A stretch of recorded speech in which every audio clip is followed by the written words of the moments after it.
네, 안녕하세요. 매주 월요일 글로벌 마켓 앤 이코노미 시간이죠. 역시나 오늘 첫 코너는 한 주간 글로벌 증시 리뷰해보면서 전망해보는 마켓나우 코너부터 준비되어 있습니다. 오늘도 역시 뉴스팀 황숙혜 부장님 함께합니다. 어서 오세요. 안녕하세요. 네, 날씨가 좀 따뜻해지나 싶었는데 서울에 요즘 일요일부터 약간 날씨가 다시 쌀쌀해졌어요. 뭔가 좀 꽃샘추위 느낌이거든요.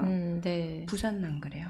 부산은 어제 굉장히 따뜻했고요. 네. 그래도 서울은 좀 더 춥겠지 하고 저는 음, 오늘 또 제일 두꺼운 코트를 입고 왔습니다. 아직 겨울 코트 넣기가 네. 쉽지 않죠. 아직은 벗기가 힘들어요. 꽃샘추위가 또 만만치 않으니까. 네. 아니, 시장도 보니까 최근에 막 이렇게 사상 최고 청진 이어가나 싶더니 또 지난주 후반 들어서 네. 뉴욕 증시도 그렇고 뭔가 좀 상승 모멘텀이 좀 다소 둔화되는 것 같은데. 좀 밀리죠. 예, 이번 주가 좀 굉장히 중요할 것 네. 같은 게 네. 이번 주 뭐 BOJ, 네. 이연준 빅 이벤트가 있죠. 맞아요. 지금 주요 통화 정책 회의들 줄줄이 월가가 있죠. 바짝 긴장하고 있는 것 같아요. 네. 네. 아무래도 뭐 일본하고 미국이 제일 큰 이벤트라고 할 수 있고 지도를 보시면 전 세계 곳곳에서 이번 주에 네. 중앙은행 회의가 있어요. 음, 월요일에 보시면 색깔로 표시가 돼 있는데 파키스탄이고요. 초록색이요. 예. 네. 그리고 화요일 내일 우리가 모두가 기다리고 있는 일본은행 결과가 나오죠. 그리고 오른쪽이 BOJ. 예. 그리고 일본에 좀 묻혀가지고 관심이 덜한데 호주도 내일 발표가 그러네요. 되고, 네네. 예. 그리고 모로코도 있어요. 네. 그리고 수요일 현지 시간 수요일이니까 우리나라 시간으로는 목요일 목요일 아침 새벽이죠. 새벽. 네. 예. 연준 결과가 나오고요. 그리고 브라질, 과테말라도 나와요. 예. 그리고 목요일에 보시면은 영국 중앙은행, BOE도 있네요. 그리고 뭐 터키, 파라과이, 멕시코 음. 몇 개 나라가 중앙은행 그 통화정책 회의를 합니다. 그리고 네. 금요일에 보시면은 러시아 잡혀 있고요. 체코, 그리고 콜롬비아 이렇게 한꺼번에 한 주 동안 네. 통화정책이 막 집중이 돼 있어요. 그리고 특히나 전 세계 통화 중에서 제일 거래가 활발한 한 10개 통화 중에서 6개 통화하고 관련된 중앙은행이 이번 주에 다 이번 주 통화정책을 줄줄이 예정돼 있네요. 예, 그래서 지금 월가가 한 주 동안 바짝 긴장도 하고 아마 굉장히 바쁠 것 같아요. 특히나 BOJ를 조금 더 좀 예. 눈여겨봐야 될 것 같은 게 만약에 지금 지금 언론에서 보도되는 내용 자체가 17년 만에 마이너스 금리에서 벗어날 수도 있다는 전망이 나오잖아요. 그러니까 17년 만에 금리 인상이고 금리 인상. 마이너스 예. 금리를 처음 시행을 했던 게 2016년이거든요. 그러니까 횟수로 8년 만에 이거를 폐지를 하는 마이너스에서 거죠. 벗어나는 예. 건 8년 만이고 그래서 금리 인상은 17년 만이고. 연준보다도 오히려 BOJ가 이번에는 더 관심을 그러니까. 끌고 있어요. 네네. 이게 만약에 진짜 마이너스 금리 종료가 되면은 후폭풍이 크지 않을까 이런 전망들이 네. 계속 나오고 지난주에도 우리 얘기했잖아요. 맞아요. 마켓 나오 시간에 시장은 벌써 들썩이고 있다 이런 얘기 했잖아요. 그리고 나서 최근까지 계속 전망이 나오는데 교도통신 네. 그리고 뭐 니온게이저의 아시아판까지 이번에 마이너스 금리 종료할 거다 이런 전망이 계속 나와요. 그리고 니온게이저는 마이너스 0.1에서 0% 뿐만이 아니라 0에서 0.1%로 조정을 할 거다 이런 전망까지 나오거든요. 이게 0.1%면 0.2%포인트 인상하는 예, 거잖아요. 그렇죠. 예. 근데 이렇게까지 전망이 나오는 게 노동시장의 영향이 커요. 춘투 결과. 춘투했잖아요. 예. 예. 노조가 요구했던 게 5.85% 올려달라 이렇게 요구를 했는데 최종 협상 타결이 된 게 5.28%예요. 굉장히 센 거죠. 그렇죠. 30년 내 최대예요. 예.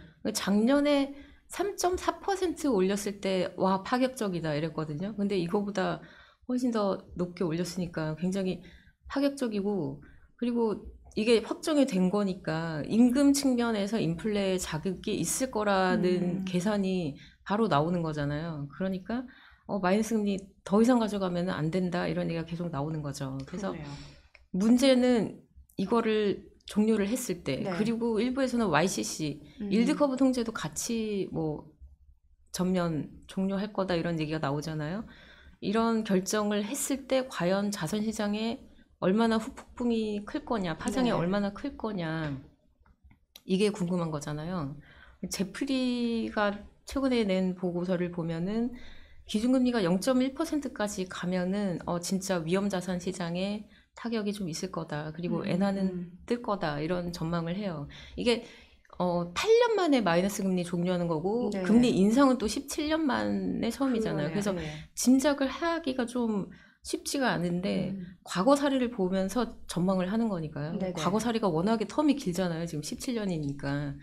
근데 좀 짐작을 할 수가 있는 게 작년에 YCC 완화를 했을 때 이때 좀 충격이 있었거든요. 그러니까 YCC가 10년물 그 국채 수익률을 0% 근간으로 해서 아래 위로 한 0.25%까지 움직이게 잡아두겠다 이거잖아요. 그리고 그 이상 오르면은 무제한으로 국채를 사들인다 이런 내용이잖아요. 이렇게 네네. 하다가 2022년 말에 그 상승폭을 0.5%까지 높였어요. 그리고 작년 7월에 이걸 1%까지 용인하겠다. 그랬더니 그 정도 가지고도 지금 미국 국채가 그 당시에 네네. 예, 국채 가격이 떨어지고 엔화는 강세 보이고 그랬었단 말이에요. 그래서 이번에 금리를 올리면 좀 움직임이 좀 있지 그러게요. 않을까. 왜냐면 그 특히 미국은 일본이 최대 채권국이잖아요. 네네. 가지고 있는 물량이 한 1조 1천억 달러 넘어요. 그리고 전 세계 곳곳에 나가 있는 지금 일본 자금이 4조 달러 정도 되는 걸로 집계가 된단 말이에요.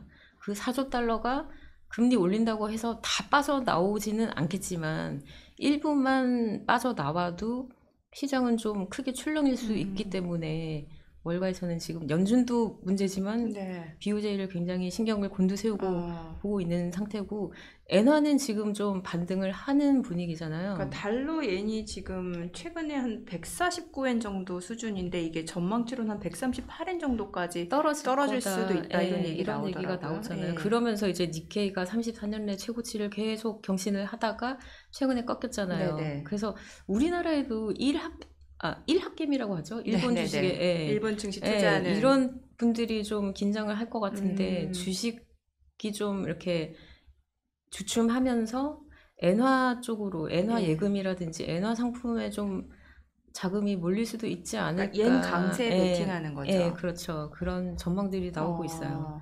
확실하게 만약에 이렇게 옌이 좀 강세로 돌아서게 되면 말씀해 주신 대로 이제 그 미국채 물량이 좀 나오게 되고 이러면 사실 미국 국채 수익률 자체는 또 올라갈 수가 있는 그렇죠. 여건인 예, 거잖아요. 그래서 연준도 예. 긴장을 할 수밖에 없을 것 같아요. 연준이 이번 회의가 지금 화수요일이잖아요. 그러면은 일본 은행의 그 결정을 그러네요. 보고 회의를 시작하는 거거든요. 그래서 만약에 이번에 결단을 내리면 연준에도 영향을 주지 않을까 그럼 예상이 더더욱 되고. 연준 입장에서 금리 인하를 하기가 쉽지 않은 환경이네요. 예, 그렇죠.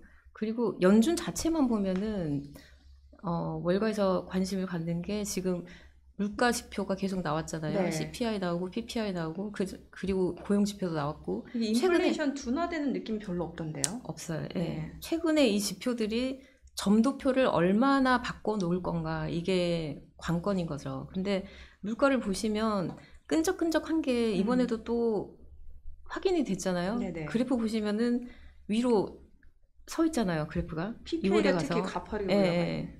그래서 CPI가 코어가 연율 기준으로 3.8, 전월 대비 0.4% 네. 올랐는데 이게 예상치보다 둘 다 0.1%포인트씩 더 높게 나온 거거든요. 그리고 헤드라인 수치를 봐도 1월에 연율 기준 3.1%였는데 이번에 3.2%로 확대가 됐어요. 그리고 3개월치를 보면은 코어가 연율 기준으로 4.2% 올랐는데 이게 작년 6월 이후로 최고치거든요. 최대 상승폭. 예. 그리고 이어서 나온 게 PPI인데 네. 이게 전월 대비 0.6% 뛰었어요. 예상치보다 2배 높아요. 네. 근데 PPI라는 게 결국은 소비자 물가 지수로 이렇게 좀 선행되는 전가가 측면이죠. 되는 예. 거거든요. 그래서 금리 인상 신중론이 계속 음. 나오고 있어요. 카시카리 네네. 대표적인 매파죠. 이분이 최근에 발언이 굉장히 재밌었는데 브레이크에 우리는 두 발을 다 올려놓은 줄 알았는데 지금 보니까 한 발만 올려놓은 거 아니었나 네네. 이렇게 보인다는 거예요. 그래서 그러니까 통화 정책이 예상하는 것만큼 제약적이지 않다는 거죠. 예, 그래서 여전히 수요가 탄탄하다.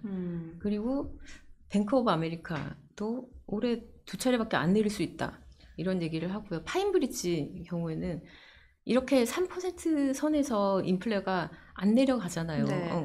다음 달에는 2%대 진입을 하지 않을까 하면은 또 반등하고 3% 선이 주식으로 따지면은 저항성 같은 느낌이에요. 뭔가 3%, 그 3% 고착화 예, 우려가 있더라고요, 인플레이션. 3% 예. 근접하다가 다음엔 떨어질까 하면은 반등하고 또 근접하다가 그러다 또 다시 반등 이런 식이란 말이에요. 그러면서 미국 경제가 침체에 빠지지 않는다면 음. 그러면 올해 피벗 과연 할까? 이런 얘기도 나와요. 블룸버그가 그 네. FOMC 앞두고 이코노미스트 대상으로 서베이를 했는데 이번에 그 점도표랑 함께 같이 경제 나오죠. 전망도 예. 같이 나오잖아요. 여기서 그 GDP 성장률이랑 인플레이션 전망치가 상향 조정되지 않겠냐 이렇게 예상을 하고 있어요. 그런데도 여전히 올해 3번은 내리지 않겠냐 이런 기대가 아직은 있는데 네. 사실은 그 CME에서 집계되는 거 보면 페드워치 툴이라고 네네네. 하죠. 거기서는 6월 기대감도 계속 떨어지고 지금 있어요. 한 40%까지 떨어진 것 같던데요. 제가 어제까지 확인한 걸로 50% 간신히 넘었는데 네. 이것도 예, 낮아진 거거든요. 네네. 6월 금리 인상도 물 건너가나 이런 금리 인하. 예. 예. 그리고 정치권 이슈가 있잖아요. 올해 대선. 예, 예. 트럼프 전 대통령이죠.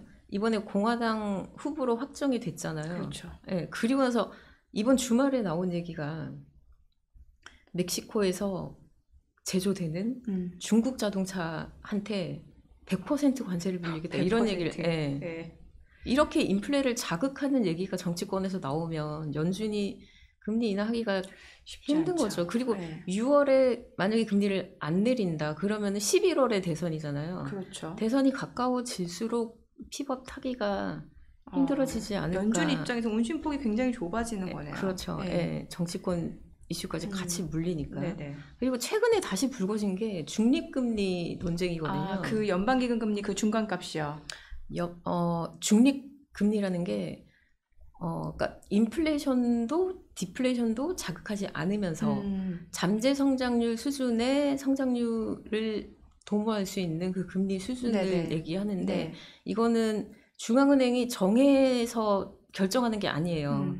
그냥 컨센서스가 있을 그렇죠. 뿐이에요. 예. 경제 상황 전반을 보고 연준 정책자나 아니면 월가에서 이 정도 수준이겠다 판단을 하는 거죠. 네네. 근데 이게 왜 중요하냐면 기준금리가 중립금리 수준보다 너무 낮으면 경기가 과열돼요. 그러면서 인플레이션이 오르겠죠. 그러면 결국은 기준금리 올려야 돼요. 그리고 기준금리가 만약에 중립금리보다 너무 높으면은 경기를 압박하겠죠. 네네. 투자가 위축되고 경기를 꺾어놓는 결과를 가져오게 되겠죠. 그래서 그 중립금리에 대한 판단을 정확하게 내리고 기준금리를 정하는 게 중요한데 네. 지금 나오는 얘기가 이게 팬데믹 전보다 높아졌다는 얘기가 나오고 있는 상황이에요. 예. 팬데믹 이전에 한 2.5%다 이게 공감되었어요. 네. 그랬는데 작년 여름쯤에 중립금리가 예전보다 높아졌다 이런 얘기가 막 나오면서 국채 수익률이 떴죠. 그러다가 이제 피벗 기대감이 나오면서 이게 잠잠해졌어요. 네. 그러다가 최근에 다시 불거졌어요. 레리 서머스 전 재무장관이죠. 이분이 중립금리가 3% 미만이 아니라 지금 4%거나 아니면 이보다 높을 수도 있다. 그래서 지금 연준이 만약에 지금 금리 수준이 제약적이라고 생각을 한다면 그거 틀린 거다. 이렇게 얘기를 했어요. 예. 그리고 월가에서도 이런 얘기가 나오는데 RBC가 최근에 보고서를 내고 여기서도 중립금리 4%다 이런 얘기를 했어요. 예. 그래서 올해 만약에 기준금리를 3번 인하한다 해도 최종 금리는 4% 후반대일 거다 이런 얘기를 했어요. 그러니까 금리를 올해 6번 연초에는 6번 내릴 거다 이런 기대를 했잖아요. 네네. 그러다가 이제 3번으로 축소되고 예, 그러다가 최근에 지금 또 두 2번 번. 얘기도 나오고 그러니까 이게 4.75에서 5% 얘기가 나오잖아요. 그렇죠. 2번이면. 예. 그래서 몇 번 내리냐도 중요하지만 금리 인하 사이클이 종료됐을 때 최종 금리 수준이 얼마에서 멈출 거냐 이게 월가에서는 자산 시장에서는 이게 굉장히 민감한 그렇죠. 부분이거든요. 근데 RBC의 예상처럼 4% 후반이다 그러면 지금 상단이 5.5%인데 네. 25bp씩 두 번. 3번을 내리면은 상단이 4.75죠. 그렇죠. 근데 4% 후반이 최종이다 그러면은 거기서 더 이상 안 내린다는 얘기가 되는 거잖아요. 예. 그러면은 자산 시장은 특히나 위험 자산의 경우에는 이거는 용납할 수가 없는 얘기인 거죠. 예. 그럼 뭔가 위험자산 회피 심리가 나타날 수도 그럴 수 있다라는 있죠. 거네요. 예. 예. 그러니까 결국은 통화 정책이 지금 얼마나 제약적이냐 아니면 얼마나 완화적이냐 이 얘기인데 이거를 판단할 수 있는 기준이 결국은 경제 지표잖아요. 그렇죠. 인플레이션 지표거나 네네. 성장률이거나 고용이거나 이런 거잖아요. 근데 인플레이션 끈적끈적하죠. 거기다 성장률 작년 4분기에 3.2% 성장했고 네. 그리고 애틀란타 연준은행이 지금 1분기 성장률 전망치 내놓은 게 2.5%예요. 근데 이 정도 가지고 제약적이다 이렇게 말하기는 그렇죠. 좀 어렵다는 거죠. 예. 그래서 서머스나 RBC 이외에도 허드슨베이 캐피탈 그리고 맨해튼 연구소의 스티븐 마이란이라는 이코노미스트가 있는데 이분이 팬데믹 때 미국 재무부에서 수석 그 보좌관으로 계셨던 분이거든요. 이런 분들 같은 얘기를 하고 있어요. 그리고 국제결제은행에서도 팬데믹 때보다 1.5%포인트 정도 높아졌다, 중립금리가. 그러면은 4%인 거잖아요. 이런 얘기를 연이어서 네. 하고 있는 거죠. 그래서 이번 점도표에서, 저번 12월 점도표에서는 올해 세 차례 금리 인하가 예고됐었거든요. 근데 이번에 두 번으로 줄어들 수도 있다. 그러면 만약에 그렇게 나오면은 주식시장에 좀 충격이 있지 않겠냐라고 전망을 하는 거죠. 어쩌면 금리는 안 할 수도 있다는 얘기까지 나오잖아요. 올해. 그니까요. 이게 갈수록 축소돼요. 금리나 기대감이. 그런 것 같아요. 근데 미국의 중립금리라는 게 네. 그럼 왜 올랐을까? 그 원인이 뭘까? 이게 궁금하잖아요. 예. 월가에서는 한 4가지 정도를 얘기를 해요. 2010년대에 중립금리를 좀 억제해주는 구조적인 요인이 있었는데 그게 무장 해제됐다는 거예요. 예, 그러면서 중립금리가 지금 뜨고 있다 이런 얘기인데 첫 번째가 가계부채예요. 가계부채가 2010년에 GDP 대비 100%였는데 2019년에 가면 75%로 떨어지고 그리고 그 이후에 최근까지 그 수준에서 이 정도 수준에서 유지가 되고 있어요. 네. 근데 2010년 전에 무슨 일이 있었죠? 서프라임 2008년도 그렇죠. 서프라임 사태가 있었고 부동산 버블이 무너졌잖아요. 그 전에는 부동산 버블 무너지기 전에는 버블이 점점점 몸집을 키우는 과정이 있었겠죠. 2000년에 닷컴 버블 무너지고 99년, 나서 2000년. 그리고 나서 연준이 그 통화 완화를 실시했는데 그때부터 돈잔치가 벌어졌어요. 그러니까 자산 가격이 막 상승하고. 그때 닌자라는 대출이 있었어요. 닌자. 닌자. No income, no job, no asset. 그래서 그런 사람들 대출을 해줬다고요? 소득도 없고 직장도 없고 직업도 없고 자산도 없고 아무것도 없는 사람한테 대출을 해줬다는 거예요. 그리고 아파트든 주택이든 시세라는 게 있잖아요. 근데 시세보다도 더 많이 빌려줬어요. 그렇게 해서 버블이 그렇게 몸집을 키웠던 거예요. 말 그대로 뭐 미국에서 그런 표현을 쓰지는 않았지만 우리말로 하면 영끌이죠, 그게. 그렇죠.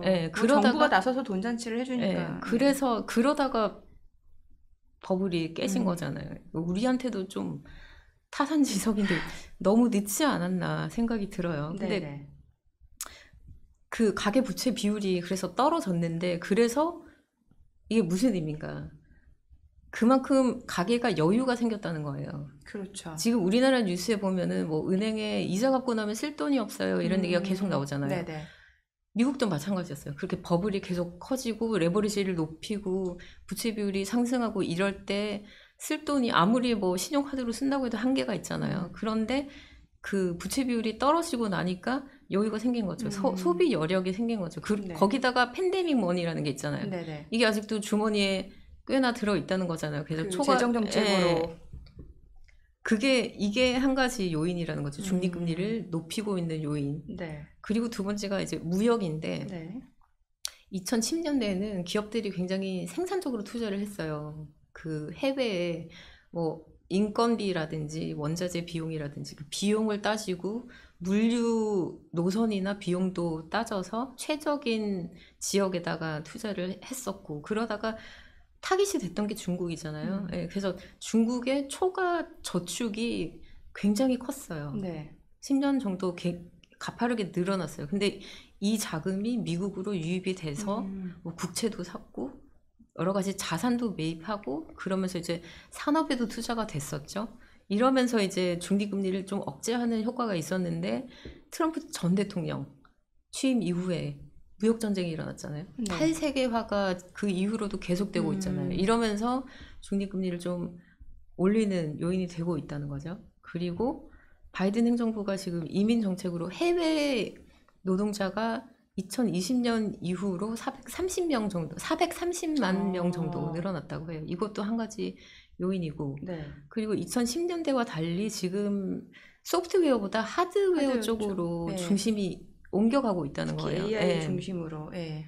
AI 앱도 개발을 하지만 엔비디아가 하고 있는 게 결국은 그렇죠. 하드웨어잖아요. 네네. 이렇게 자본 집약적인 하드웨어 투자가 늘고 이게 중심이 되다 보면은 중립금리 수준을 높이는 그런 결과를 가져온다는 거죠. 네네. 그래서 이런 이유 때문에 중립금리가 진짜 높아진 게 맞다면은 연준이 피벗을 하더라도 금리를 내리는 데는 좀 한계가 있겠네요. 있을 수 있다는 거죠. 그래서 이번 연준의 그 점도표가 어떻게 나올지 그리고 제롬 파월 의장의 발언이 어떻게 나올지 그게 관건인 것 관전 같아요. 포인트겠네요. 자, 이번에 원자재 시장 동향 좀 여쭤볼게요. 최근에 보면은 그 원자재 가격이 좀 들썩대잖아요. 네. 특히나 지금 보면은 원자재 하기 전에 일본 먼저 간단하게 볼까요? 일본 요즘 약간 그 좀 시들해졌잖아요. 네, 말고 좀 더 핫한 게 있다면서요. 그거 말고 핫한 거 어떤 걸 말씀하시는 거죠? 아닌가요? 일본 주가 말고 좀 핫한 게 있다. 말고 핫한 게 제가 보기에는 원자재인 것 같아요. 원자재 쪽이에요? 원자재를 바로 봐야겠네요. 사진 보시면 제가 재밌어서 이거 좀 흥미로워서 가지고 왔는데 이게 금이거든요. 유리병에 들어있는 게. 예. 그 커피 원두를 커피 빈이라고 하잖아요. 네네. 근데 금을 이렇게 커피 원두처럼 빚어놓은 게 골드 빈이라고 한대요. 골드 빈. 예. 금을 이렇게 커피 원두처럼 빚은 거예요? 예, 그걸 골드 빈이라고 한대. 이게 중국 Z세대, 그러니까 Z세대라고 하는데 25세에서 한 35세? 이 사이에 청년들 사이에서 그렇게 인기가 많대요. 왜냐면은 뭐 중국 주식시장도 별로고 지금 부동산에 투자할 수도 없잖아요. 거기다 그렇죠. 금리도 별로 안 높아요. 그리고 실물 경기도 불안해요. 그러니까 안전자산에 금에 투자를 이렇게 늘리고 있고 그래서 수요가 늘어나다 보니까 지난주에 우리나라에서 1g당 9만 원 이 그렇죠. 얘기 하셨잖아요. 중국에서는 우리 돈으로 한 11만 원 정도 이게 수요가 간다고 엄청나네요. 해요. 그러면 그래서 이게 골드바 자체는 좀 크니까 아예 골드 빈으로 이렇게 작게 만들어가지고 작게. 이게 핫하다고 합니다. 중국에서. 그리고 두 번째로 눈에 띄는 게 헬륨인데 헬륨이 왜 애들 생일 때 풍선에 이렇게 집 꾸미고 이럴 때 쓰는 게 헬륨이잖아요. 그거 마시면 목소리 이상하게 나오고. 근데 그런 데만 쓰이는 게 아니라 병원 가서 우리가 MRI를 찍으면 거기도 헬륨이 들어가고요. 그리고 로켓에도 들어간다고 해요. 뭐 로켓 쏘아 올리려면 헬륨이 필요하대요. 그래서 이런 신기술이 발전하면서 헬륨 수요가 굉장히 늘어나는데 공급은 제한적이다 보니까 지난 10년 정도 공급 부족 사태라고 해요. 그래서 헬륨 가격이 1000 큐빅 피트당 가격이 2012년에 $100였는데 2021년에 $400로 뛰었고요. 작년에는 $625까지 뛰었다고 해요. 근데 이게 국제 시세가 있는 게 아니고 금이나 유가처럼 그런 게 아니고 그냥 필요한 기업이랑 이걸 공급하는 기업들 사이에 개별적인 계약이 이루어지는 거라 개인들이 투자 상품 가치는 없는 거네요. 국제 시세가 없다 보니까 ETF도 없어요. 그래서 개인들이 이거를 접근해서 투자하기는 좀 어렵고 이걸 추천한다기보다는 그냥 원자재 시장에서 이런 현상이 있다. 이 정도로 알고 가시면 좋을 것 같고 그리고 또 한 가지 뜨는 게 우라늄이에요. 지금 느끼시는지 모르겠는데 원자력 르네상스라는 얘기를 하거든요. 이게 우라늄이 방사성 원소잖아요. 그 원자력 발전을 하려면은 이게 핵심 에너지원이죠. 근데 이게 2020년 초에 파운드당 $25 정도 됐는데 지금 $106까지 뛰었거든요. 4년 동안 4배 이상 올랐는데 BCA 리서치 뭐 이런 데서는 모멘텀이 더 갈 거다 이렇게 얘기를 해요. 왜냐하면 장기적으로 주요국들이 네. 원자력 에너지를 더 더 공급을 하겠다 네네. 이런 움직임이거든요. 미국이 2050년까지 3배 늘리겠다 이런 얘기를 하고 있고 중국도 마찬가지예요. 지금 신규 원자로 프로젝트가 지금 추진 중인 게 36건 정도 되고 네. 2030년이면은 미국, 프랑스 제치고 중국이 원자력 발전에서 1위로 오를 거다 이런 전망도 있어요.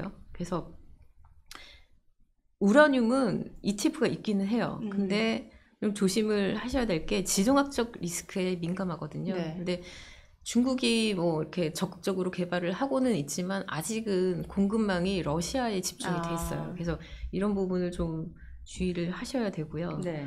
그리고 앵커님 초콜릿 좋아하시는지 모르겠는데 최근에 코코아 코코아 가격이 진짜 천정 높은 줄 모르고 계속 뛰어요. 이 자kon이 네. 안 좋다고 그러더라고요. 저번 네. 한 주에만 25% 뛰었고요. 이게 톤당 8,000달러 넘으면서 사상 최고치를 찍었어요. 왜냐하면은 그 엘니뇨 때문에 네. 서아프리카 지역의 습도가 그렇게 높대요. 그러면 이제 습도가 높이면 진균이 예, 증가하는데 이것 때문에 작황이 나쁘다 그래요. 그래서 서아프리카 이쪽 지역이 전 세계 공급 물량 중에 한 60% 정도를 차지하는데 이건 어떤 관련 상품이 있나요? 코코아. 네.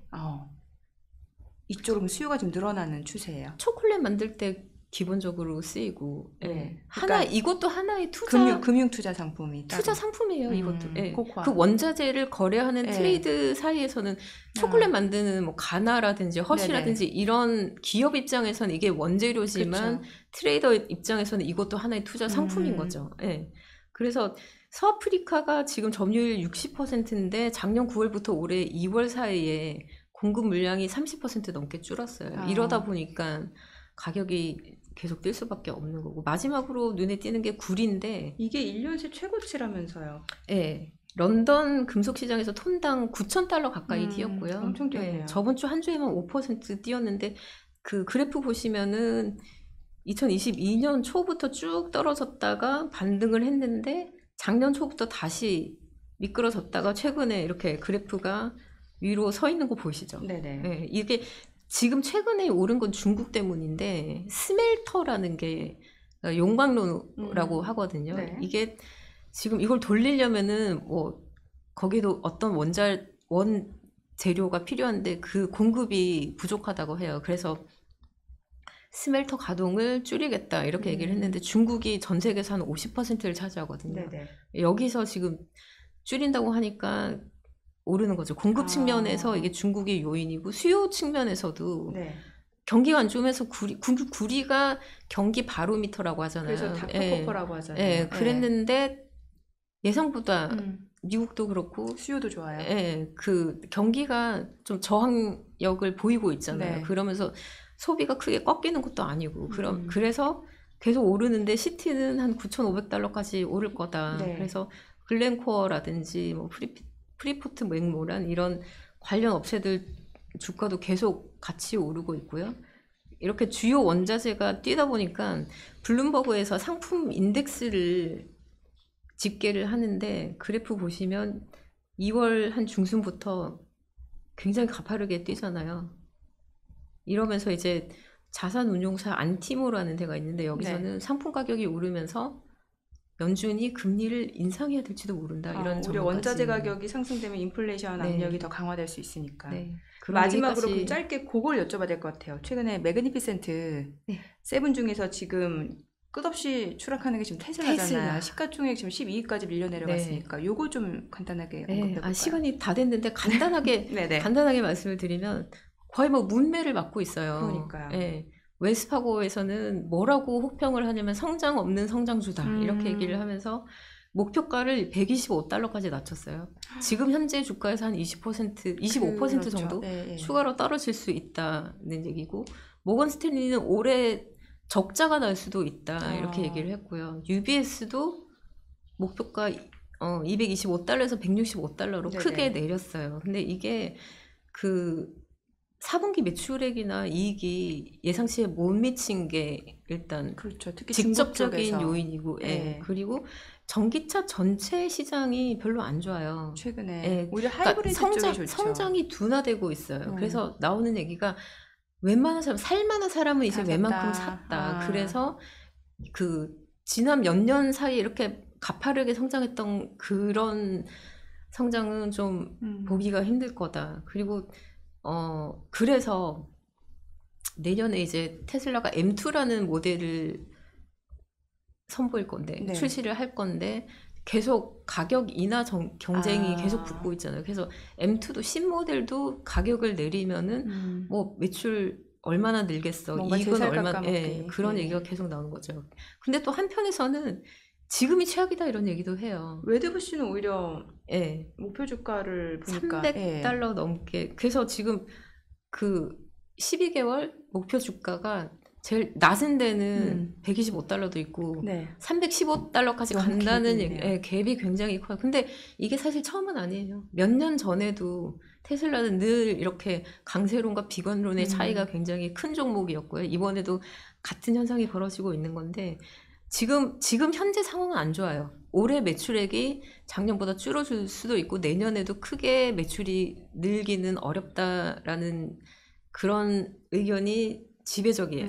근데 최악이 지금 사고 있는 데서는 지금이 최악이다 이렇게 그러게요. 보는 거죠. 그 그럴 수 대표적인 있겠네요. 인물이 캐시우드라고 아크 인베스트먼트. 예. 대표잖아요. 돈나무 언니 뭐 음. 이렇게 불리던데 이분은 최근에 엔비디아를 팔고 테슬라 샀어요. 가격 메리트가 있다고 예. 판단했나 보네요.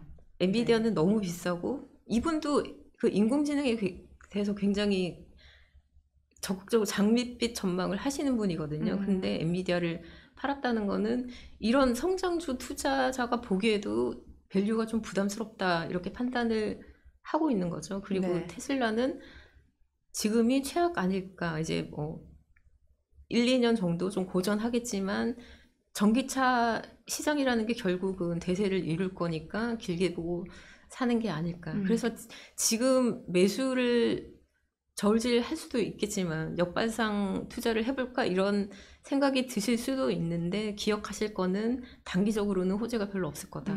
매출 상승이 내년까지는 부진할 거다. 이런 네. 거를 기억하셔야 될 것 같아요. 이번 주가 굉장히 중요한 한 주가 될 것 같네요. 네. 오늘 내용 잘 들었습니다. 네, 고맙습니다. 감사합니다. 네.